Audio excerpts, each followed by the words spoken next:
A reliable confidant in business can be extremely beneficial for any leader. So what traits does this person of trust need? Let's listen to the insights from people at the top.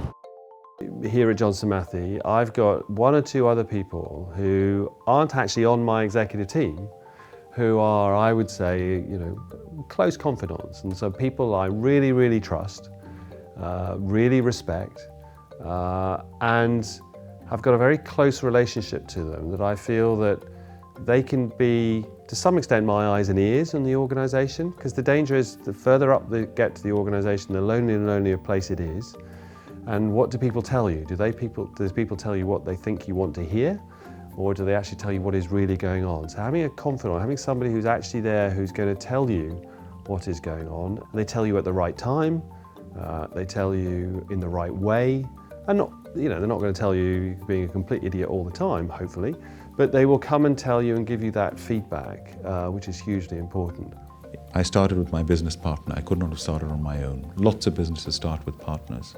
They don't necessarily last. My partner left after 6 years, but we left on amicable terms. But what I do know is, as my partner, I would have trusted Arjun Reddy with my life. The same goes with your team. You've got to trust your team. And that also means you've got to trust them to make the mistakes. And if they make the mistakes, hopefully they'll learn from them. Yes, I do have a confidant. I have a girl who used to run my New Faces section called Annie Wilshaw. Annie and I have the same eye, and so we're obsessed with our business. So we talk about it. But she will tell me if I'm wrong, and I'll tell her if she's wrong. And equally, in here, I have Aidan, who's the head booker on the women's, and he can be quite stern, and he can tell me you're wrong, and I'll argue, because I'm always right, actually. A very important part of what we did at Gleneagles in the Ryder Cup was the backroom team.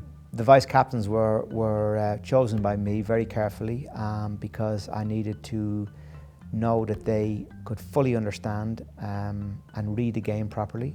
But most importantly, they were people whose opinions I really trusted. A good sounding board for me is somebody who's going to give you an honest opinion. It mightn't always be an opinion that you agree with, but because you trust these people, you do ask them for their view on things, and sometimes their view can make your thinking move in a slightly different direction, which ultimately can be a good thing.